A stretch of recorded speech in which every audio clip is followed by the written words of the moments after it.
Remember this thread? For those that weren't around, an Anon who worked as a production editor at a small publisher posted a series of rare photos from a book he was compositing. The book got cancelled when the old man providing the photos pulled the plug and sold his entire collection to someone else. The Anon was pissed about his wasted effort and shared all the photos and text he had from a backup copy of the layout file. Besides the fascinating and all too rare OC he provided, I was struck by something that Anon said while explaining why he felt the urge to share the material. There are all kinds of ways to get rich. Most involve hard work and the willingness to put your career above everything else. The funny thing about inheriting money from a distant relative is that it doesn't seem real. Because you didn't earn it with your own hands, or see it add up and compound month by month, year by year, because it just magically shows up one day in your bank account, it tends to feel like dream money. So, a little while ago I began to ask myself, what does a person do with dream money? Most of you have probably heard of Sotheby's, the venerable auction house founded in London but now headquartered in New York. They broker most of the famous art auctions that fetch millions. This is common knowledge. Lesser known are the thousands of private sales they handle each year. When you want to sell or buy a valuable object, the last thing you want is everyone to know you own it. Imagine what a resource it would be for thieves, so the vast majority of Sotheby's auctions are private. Often, even the very fact of a sale is kept out of the public eye and the pool of potential buyers is strictly controlled. In fact, their website has a preferred access section that is accessible by invitation only. Well, fortunately for me, I happen to have a preferred access account. I also have a taste for the macabre. Hence my presence here. So imagine my surprise when I logged in last week and saw what they had for sale under private auctions. Clearly, whoever bought the collection from the old guy was trying to make a huge profit by selling the photos piecemeal. Obviously, this isn't standard stuff for Sotheby's. But in October they sometimes have a themed string of private auctions. Last year they had a 16th century grimoire and cache of used torture implements from the Tower of London, among other things. The first thing that struck me was how overpriced they were. The second was that collection included 30 photos all told, 16 more than in the original thread. The third thing I noticed was the complete lack of provenance for the collection. This is pretty strange for Sotheby's. So I wrote them an email about it. A few hours later I got this reply. In the meantime, I took screenshots of each photo and copy-pasted the backstories they included to interest bidders. I'll be posting them here to share with my X-File brothers and sisters. I'll post them in the order they were listed in the auction, which is different than the original thread I think, but I'll follow that first Anon's lead by adding some close-up zooms. Like I said, you'll recognize 14 of them from that previous thread. I'll duplicate them here just for completeness sake, but there are 16 new ones as well, and as far American Samoa I know X has never seen them. Happy Halloween X. Don't say I never gave you anything. Stick around after the show to see what's in the box. Photo 1, Charlie Noonan's last interview. Charlie Noonan was an amateur folklorist who traveled throughout the South and Southwestern United States during the early years of the 20th century, collecting tall tales and stories of the supernatural. According to his wife, Ellie, Charlie was told a story one day by an Oklahoma farmer about a strange woman who lived alone on an isolated property in the Panhandle. The farmer claimed the woman was not a woman at all, but something else, something that hid its true nature beneath a headscarf and was never seen without a large dog by its side. Noonan was apparently intrigued enough to try searching for the woman during one of his research road trips. He was never seen again. Ellie Noonan was later contacted by a Tulsa pawnbroker who remembered reading about her husband's disappearance in the papers, after finding his name engraved on a camera sold to him by an itinerant. The pawnbroker returned the camera, and Mrs. Noonan had the film inside developed in the hopes of finding a clue as to his whereabouts. This was the only photo on the roll. Unfortunately, neither the location of the property, nor the name of the farmer who told him the story was recorded in Noonan's notes. There were a few people in the original thread, and in reaction to subsequent postings of this photo, who questioned the authenticity of this image, particularly the dog. Looking at it closely, I completely disagree and think that what looks like doctoring is actually caused by the movement of the dog's legs. Zoomed in, there is nothing to suggest shopping, no difference in texture or pixel density. I have no idea what kind of a vetting these photos went through, but I seriously doubt Sotheby's is going to sell a Photoshop. Photo 2, The Axeman of New Orleans. Edouard Martel was an unsuccessful French photographer and inventor who traveled throughout the US during the first 2 decades of the 20th century, trying to drum up interest and investors for a device that added timer and automatic exposure features to Kodak's popular line of folding brownie cameras. During his travels he took thousands of automated photos to test and refine his invention. Often he would wake up early, set up a hidden camera in an inconspicuous spot on the streets of whatever city he happened to be in, and then walk to a nearby cafe or bar, so that he could capture candid scenes of daily life to remember his travels by. The best of these photos were selected for Martel's one and only gallery show, in Paris, 1924. Unfortunately, Martel died penniless and unknown in 1955, and it was left to his daughter Jean to sort through the boxes and boxes of photos he left behind, to see what should be kept and what could be discarded. During this process she came across this photo, taken in New Orleans on the morning of October 28, 1919, a few hours before Martel boarded a steamer ship and returned to France. It turns out that Martel hated motion blurs in his photographs, because he thought they would reflect badly on the speed and accuracy of his lens mechanism. This prejudice made him cast aside and overlook what was probably the most important photo he ever took. What makes this photo so special? The night before it was taken, the notorious and still unidentified serial killer known only as the Axeman of New Orleans had committed his last murder, hacking Mike Pepitone to death in his bedroom and then fleeing the scene just as Pepitone's wife was discovering the body. Could this be him returning to his residence? It's impossible to say, but if it is, the image appears to belie the legend, based on the shaky testimony of Pauline and Mary Bruno, and prevailing prejudice of the time, that only a black man was capable of such savagery. Photo 3, The Watchers at the Window. For years, guests staying in this room at the old Riverside Inn in Jenner, California had complained of feeling watched through the window, but it wasn't until 1964, when a San Francisco travel writer named Michael Irwin thought to set up a timed exposure, that evidence of actual voyeurs was brought to light. Irwin lay on the mostly obscured bed in the foreground and read a book while his camera took a series of long exposures. When he showed this photo to the hotel owner, he was promptly asked to leave.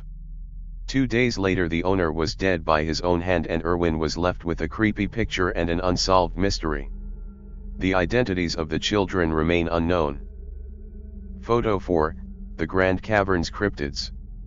This photo was taken in 1895 by an amateur spelunker/photographer named Orrin Jeffries while exploring an unmapped section of Grand Caverns, in southwestern Virginia. At the time it was taken, Jeffries was conducting photographic experiments, using super long exposures to see if anything at all could be captured in the total absence of light, otherwise known as cave darkness. He would situate himself on level ground, extinguish his lantern, and then open the lens of his homemade box camera for as long as he could stand the darkness. During one of these experiments, he heard something approach from the deeper recesses of the cave. Frightened, Jeffries abandoned his experiment and set off one of the blitz-light flashes he used for taking traditional photos underground. According to the report he later gave to a local newspaper, Jeffries saw 3 humanoid creatures staring at him from the shadows and took off running in the other direction and didn't stop running until he was topside. Several days later, he returned with 3 other men to retrieve his box camera.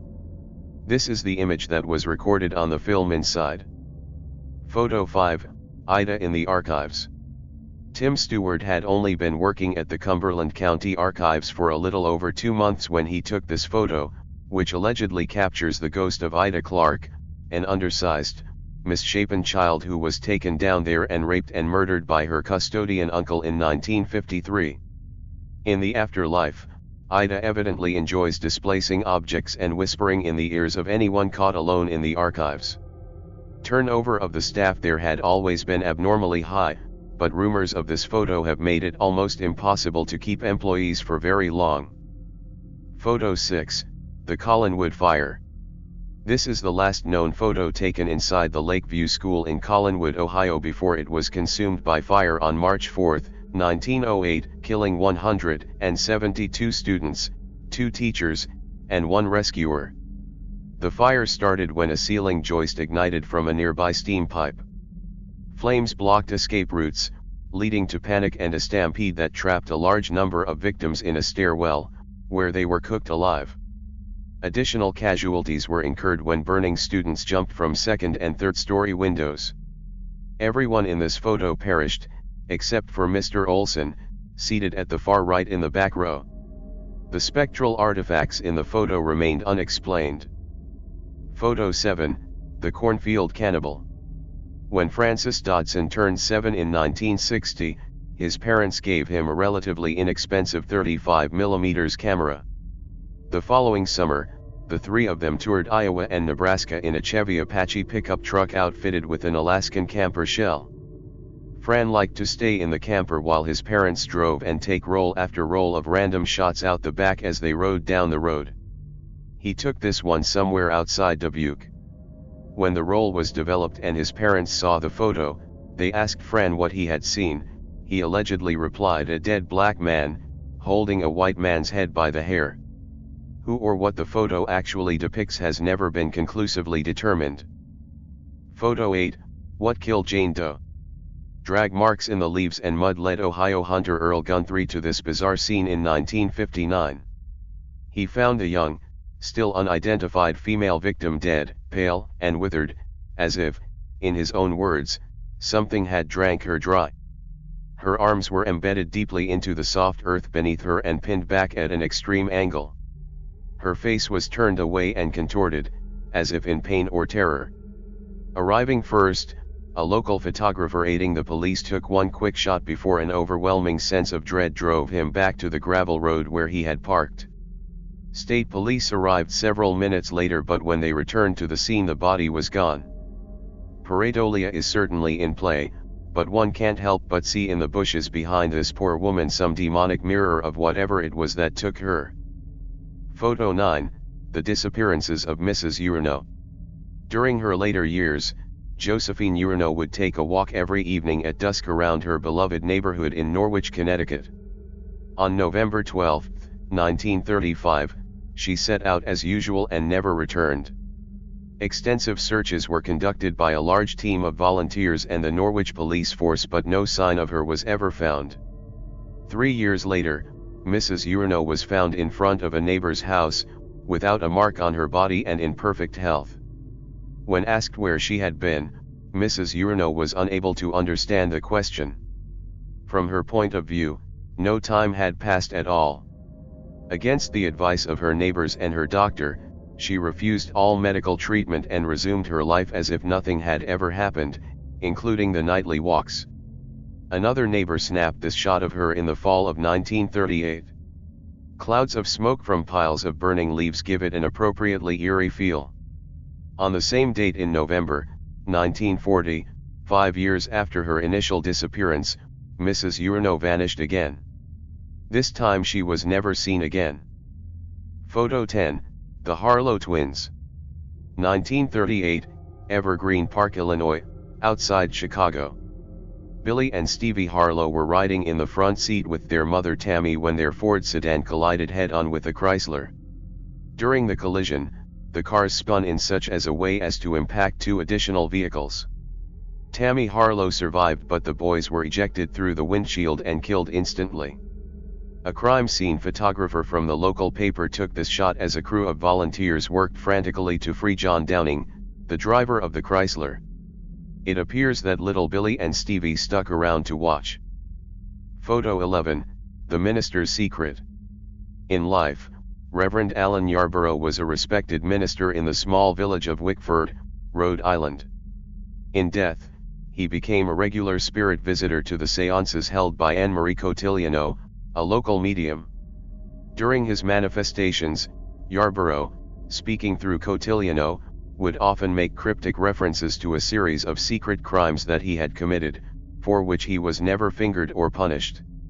Concrete details were sketchy and hard to verify, but the things he said were horrifying and seemed to involve the ritual dismemberment of several unnamed local children whom Yarborough had evidently abducted and kept imprisoned in a forgotten sub-basement of St. Paul's Episcopal. The photo seen here was the result of an experiment conducted during one of the last of these manifestations. Cotillard invoked Yarborough, as usual, and then at a pre-arranged signal two attendees tied back the curtains so that a third could take a photo in natural lighting.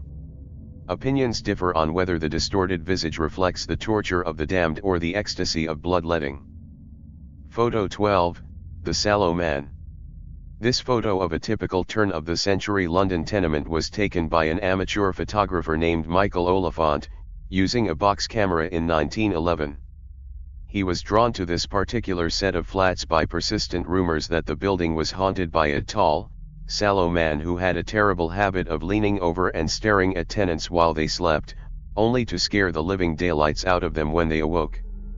Oliphant himself saw nothing on that day, but he later recalled inexplicably losing his balance while taking the shot, as if someone or something had collided with him while rushing past.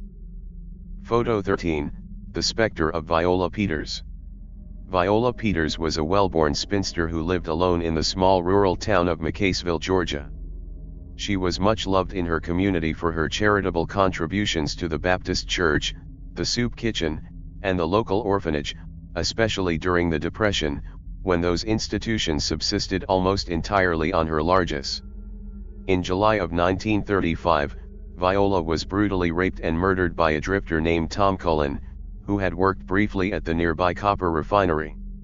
Cullen proceeded to stay on in Viola's house and savage her corpse for an additional 17 days before he was caught and captured. A posse of enraged locals stormed the county jail, took Cullen, and lynched him from the old bridge over the Toccoa River. This photo was taken by Garrett Killian, a witness to the lynching, and caused quite a stir when it was published a few days later in the Atlanta Constitution. To most, it suggested that Viola's spirit achieved some measure of peace by attending her killer's execution, but some twisted minds saw in her forlorn countenance a longing to get one last look at her one and only lover. Photo 14, The Ghoul in the Graveyard. One would think that if ghosts exist, and linger in the places where their bodies lie, getting a photo of one in a graveyard should be a relatively easy undertaking, but this shot is the one of the few examples that has not been explained or debunked. It was taken by Ellery Reese while visiting her father's grave in Arlington Cemetery in March of 1949. If Mrs. Reese was trying to perpetuate a hoax, it was a strangely subtle one, because she never showed the photograph to anyone. In fact, she never had the chance. Her son Paul found the roll of film it was on in a bedside table while clearing the house after her death. Photo 15, Lily Palmer's Eyes. Lily Palmer was not quite 4 when she began to experience what her doctors would later call acute sensory hallucinations. This photo, taken by Lily's mother Annette on Halloween night, 1952, purportedly captures the onset of her disorder. Lily and her Filipino nanny were setting out for a round of trick-or-treating when the child suddenly screamed and began to claw at her eyes. It was some time before she was calm enough to speak, but when asked what she saw, Lily repeatedly spoke about things crawling in her eyes. Several days later, while unsupervised in her bedroom, Lily punctured both of her eyes with one of her mother's knitting needles. Photo 16, The Death of John Ulsted. This prophetically torn photograph depicts a regimental color guard of the Union Army, 1 month before they marched into battle at Antietam, September, 1862. The gentleman on the far right, named John Ulsted, had the right side his face and right arm blown off by cannon fire at the start of those hostilities. It is unknown exactly when the damage to the photo occurred. Photo 17, Brodie's Wraith. Jackson Brodie was a rising fourth-year medical student at the University of Pennsylvania when he decided to take a semester off and travel southern Europe. According to his mother, Brodie was suffering from nervous exhaustion and the persistent delusion of being haunted by the wraith, or spirit, of an old female cadaver he had dissected. Fearing an imminent breakdown, he hoped sometime touring the Mediterranean would lift his spirits, so to speak. Letters and postcards sent home to his mother seemed to suggest his condition was greatly improving when he decided to extend his stay by 2 weeks and see some of northern Africa. He left Spain by boat in the fall of 1921, stopped in Gibraltar for a night, and then went on to Tangiers. Unfortunately, his last letter home displayed a steep regression into madness. He claimed the wraith had followed him to Tangiers and was stalking him through the dark winding streets of that ancient city. He included this one blurry photo as proof. Exactly what befell Brodie remains unknown, as all contact subsequently ceased and his body was never recovered. Photo 18, the Stevenson family portrait. Who says ghosts don't have a sense of humor? The Stevensons were a wealthy Boston family, proud of the industry and longevity with which most the clan was blessed. This portrait, taken in 1945, was an effort to gather the oldest Stevensons together with one of the youngest. Amelia, center, aged 102, was granted the honor of matriarch, while little Ophelia was the token child at 18 months. What the Stevensons did not realize until this photo was developed was that they had been joined that day by one of their deceased. James Pullman Stevenson, 1835 to 1932, seated at left between his niece Ginny and his cousin Alfred, was easily identified by several of those present, and remembered fondly as a rascally uncle known for pranks and dirty jokes. Photo 19, the ghost of Sarah Eustace. Danvers State Hospital, formerly Danvers State Lunatic Asylum, was a Kirkbride-style psychiatric hospital built in 1874 on what was then an isolated site in rural Massachusetts. Like all Kirkbridge asylums, it was famous for its Gothic architecture and its use of now outdated medical techniques to treat insanity. Danvers is often cited as the birthplace of the prefrontal lobotomy. Danvers has several other claims to fame. It was the inspiration for the fictional Arkham Sanatorium that appeared in several stories by H.P. Lovecraft and which, in turn, inspired the Arkham Asylum in the fictional Batman universe. It was also where the cult horror film Session 9 was filmed. That film put the vast network of tunnels beneath Danvers to good cinematic effect. It's no accident the filmmakers chose to use the tunnels, as rumors of their haunting had dogged Danvers for over 100 years. The most famous story concerns Sarah Eustace, a patient who escaped her ward in 1955 and snuck into the tunnel system. Despite multiple searches, and a week-long lockdown of the asylum, Sarah was never seen again. It was assumed she died down there, lost, thirsty, and alone. A nurse at Danvers named Gail Malloy became obsessed with Sarah's story and spent many of her off hours searching the tunnels for her remains. Though she never found a body, she did snap this photo in late 1966, which suggests Sarah Eustace walks the Danvers tunnels to this very day. Photo 20, the Sorensen tragedy. The Sorensens were a Danish family who immigrated to the United States sometime between 1905 and 1906. They arrived with their eldest child, Anders, seen on the donkey, and settled on a farmstead in Missouri. 3 more children, Simone, Frick, and Mathilde, center, right, and in the wagon, respectively, soon followed. This photo, taken in 1916, captures all 4 of the children a few weeks before the tragedy. The 3 eldest kids were apparently playing fort in the hay barn and must have fallen asleep. Their father, Niklaus, drove a wooden hay sweep into the pile and dismembered all 3, in locations accurately suggested by the flaw in the photo. Mathilde, the youngest, was inside the house with her mother at the time and not hurt. According to the son of a neighbor later interviewed by the author, the donkey later died in equally hideous fashion by getting its head caught in a barbed wire fence and nearly decapitating itself in the frenzy to get free. This final detail could not be corroborated. Photo 21, The Spirit Tribe. Dozens of documented massacres occurred during what later became known as the American Indian Wars, and most of those infamous sites now bear historical markers and official apologies from Uncle Sam. How many more remain undocumented and only recorded in the annals of the dead is unknown, and will likely remain so. Unless, of course, more photographs surface like this one taken by Graham Wheeling in 1971 on BLM land near Kanab, Utah. Wheeling was camped out in a dry riverbed, pulling what he liked to call a cowboy weekend, when he noticed that a carpet of fog was rolling in. As fog is extremely rare in that water-challenged region, he figured he should try to photograph it. He set up his tripod and took a 2-minute exposure in low light. Only later, in the dark room, did he learn what he was really looking at. Photo 22, Forever Lost. Ernst and Rachel Tappig later admitted they were necking when their daughters Lily and Hilda wandered away from the picnic blanket they had spontaneously laid down near an old estate outside Hornbad Mainburg, in the Tudoberg forest. Exactly how long it took the Tappigs to realize their girls were gone remains in dispute, but this much is certain: they were wearing white jumpers over black turtlenecks when they disappeared, they were virtually inseparable, and their bodies were never found despite extensive searches. Lily and Hilda's case briefly became news again in 1957, 5 years after they went missing, when this photo came to light. It was taken by a Belgian naturalist named Frans Orlin, who claims he saw nothing moving through the forest that day. Photo 23, The Winged Thing. Unfortunately, almost nothing is known about this image: who took it, when, what it depicts, why it is so overexposed.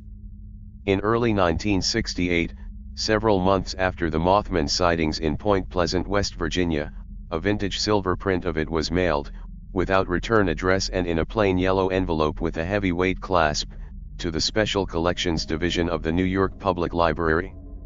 Experts there could find no evidence of doctoring, and thought the image itself was quite old, possibly from the 19th century. It remained there, uncatalogued, until the library sold off a small portion of its undesired holdings in the early 70s. From there it passed through several hands until joining the present collection. Photo 24, The Fate of Sally York. The 1912 threshing of little Sally York, aged 9, in the cotton loom of the North Fork Textile Mill was one of a handful of such accidents that helped legislators push through the Keating-Owning Act of 1916, the first child labor law in American history. From the time of the accident until the mill's closing 4 decades later, workers consistently complained of cold spots, strange noises, and sudden taps on the shoulder when nobody was near. The mill's foreman never paid these complaints any mind until this photograph surfaced in 1932. It was taken by a traveling photographer named Benny Johnson, who promptly sold it to the North Fork Gazette for an unprecedented $10. The mill had shut down for the Christmas holidays and was empty at the time. The photo was later blamed for the closing of the mill, though the Great Depression was the more likely cause of that. Photo 25, The Phrygian Jinn. In northwestern Turkey lies a notoriously isolated and atmospheric region known as the Phrygian Highlands. Ancient rock-cut tombs and relatively modern graveyards sit side by side, essentially making the area one huge necropolis. When traveling through this haunted landscape, it is fairly common to experience something strange, but rarely as strange as what Frida Palermo encountered on September 5, 1956. Palermo was an Italian archaeologist specializing in Byzantine funerary sculpture. She was walking alone, photographing an unpublished cemetery near Ayazin, when the air seemed to change and grow heavy, as if to portend a storm. She later described hearing a sound like wind across the mouths of 1,000 bottles, and then something became momentarily visible on the outcrop high above her, just long enough for her to grab this shot of what she subsequently dubbed the Phrygian Jinn. Photo 26, Still Life. Michael Evans was 15 and friendless in 1969 when he began wandering around town and taking photos of the abandoned houses and factories that were already beginning to swallow Detroit. He was fascinated by the swiftness with which nature could reclaim a man-made space and especially liked to capture vines growing up walls. The images preceding this one on the roll suggest that is exactly what he was doing that fateful Saturday in April before something caught his eye in the window above and he raised the lens to photograph it. How he ended up inside the house, what caused him to leave his camera behind, or why he didn't simply run away are questions that may never be answered. Photo 27, The Torture of Tilly Jane. In the era before abortion was legalized in the United States, short of a straightened coat hanger, the only option for a woman who wanted to terminate a pregnancy was to locate a doctor willing to do the job on the sly. Some of those doctors were good men, and some were not. At least one was a psychotic sadist. We know this because Tilly Jane Purduck told her best friend Alice where she was going and why on the night before her shackled, mutilated body was found in a Philadelphia basement. We also know this because the fetus, her ovaries, most of her large intestine, and the tips of both her breasts had been removed and left on the floor beneath her. The amount of blood at the scene, coupled with deep, clawing gouges in the brick walls, led the attending medical examiner to conclude these atrocities had been committed while Tilly Jane was still alive and conscious. 10 years later, in 1941, a group of feminist mediums held a séance in the basement in an attempt to summon Tilly Jane and learn the killer's identity. The latter goal was not achieved, but the former was, as this photo taken by one of the attendees makes disturbingly clear. Photo 28, The Goblin of Sulphur Fork. As far back as anyone living could remember, there had always been a legend of something not quite human living in the old abandoned house at the tail end of Sulphur Fork Trail, near Wildersville, Tennessee, where the road forks and peters off into dirt and brambles. It was a typical tall tale, used to scare children, and few adults paid the legend any mind until this one blurry photo surfaced in the early 40s and forced the sheriff to level and burn the building to keep the peace. The whole episode has more than a shake of Brothers Grimm in it. Marla Jenkins, the teenage girl who took it, was evidently an odd thing, prone to telling elaborate lies, and there are many who think the photo was a hoax, but if so, Marla was hoaxing herself as well. She bought the burnt land on which that old house had stood with a small inheritance from her grandfather, built herself a ramshackle cabin, and lived there for the rest of her life. In time, a new legend arose around the strange old lady in the woods and the creature she liked to ride naked in the moonlight. Photo 29, Nuncha Akuma. 17-year-old Akiko Nakamura had been missing for nearly 2 months when her mother Masami finally gave up hope on the Tokyo police and turned to Daisuke Izaki-ya, one of Japan's last remaining practitioners of Nuncha, or projected thermography. Izaki-ya also claimed to be a remote viewer, capable of finding missing persons with his mind, and would combine these talents to project what he saw onto Polaroids that, theoretically, would help locate them. Despite numerous attempts, this ghastly image was his only successful result.